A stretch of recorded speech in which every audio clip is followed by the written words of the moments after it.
Thank you very much for the kind introduction, Ambassador Park. Thank you very much for the invitation to appear before this fine audience and to be here at your Foundation for Advanced Studies.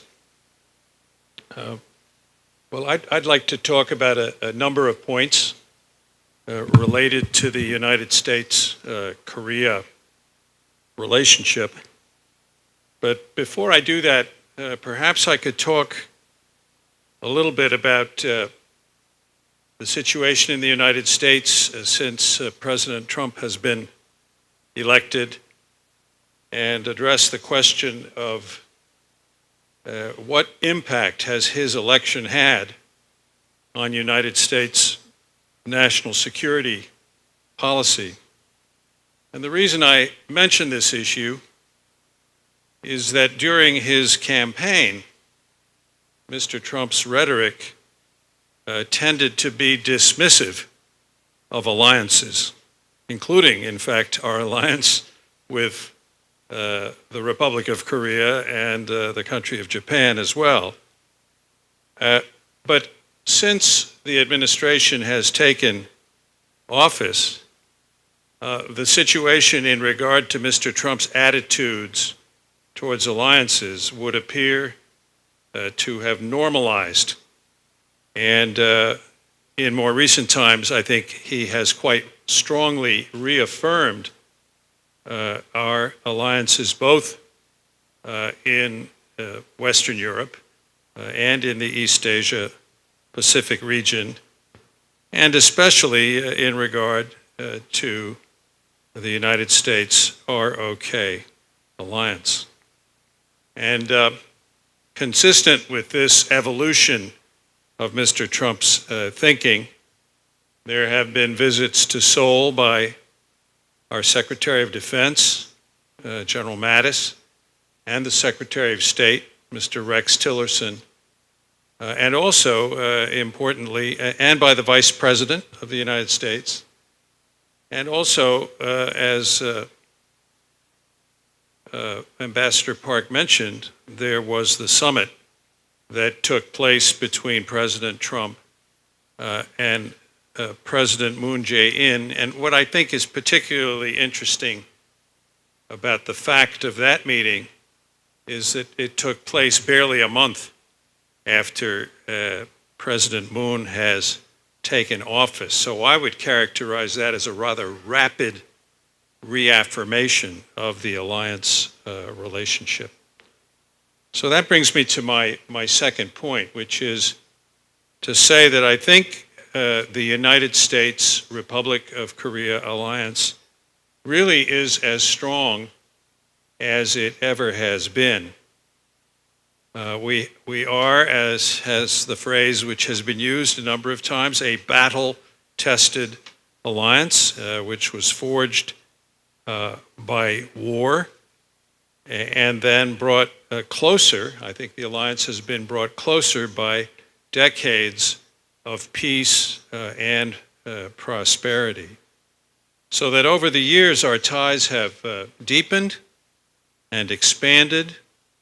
And I think they have revealed that common values, not merely common interests, lie at the core of our close relationship. And in that regard, I would certainly note the democratic political evolution of the Republic of Korea during the course of these 60 years has been a very, very important feature of our friendship.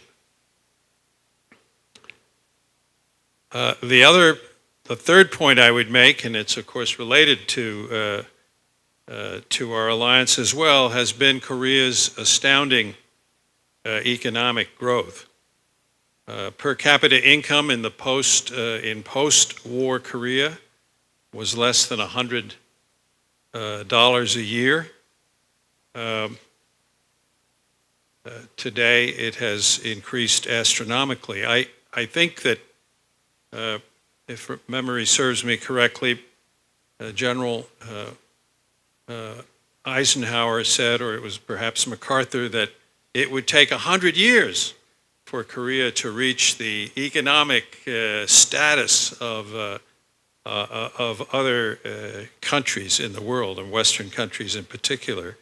And of course, this miracle on the Han River has occurred in a much shorter space of time, with today Korea being a G20 country and a technological and industrial powerhouse.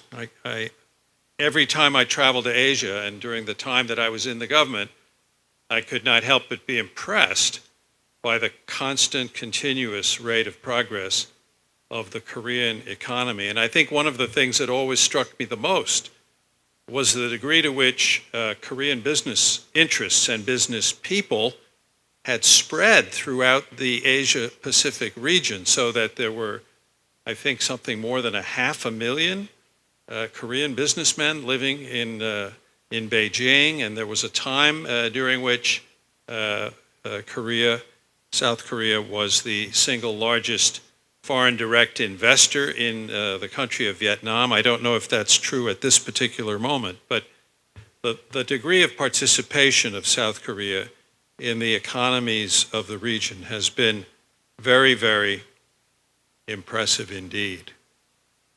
My fourth point would be that our alliance has been paramount in addressing the North Korean threat. North Korea's rapid weapons development is a grave threat to the region and the world. And as we've seen during these past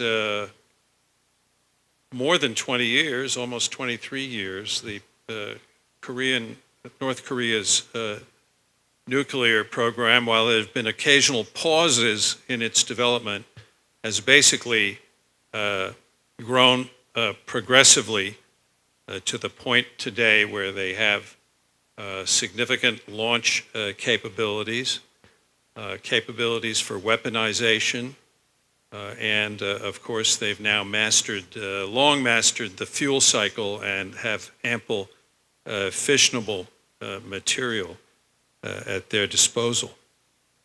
As we set out to peacefully resolve this problem, I think I would submit to you that our greatest asset is not just our formidable armies and military capability, but also our faith and friendship and confidence that we have in one another.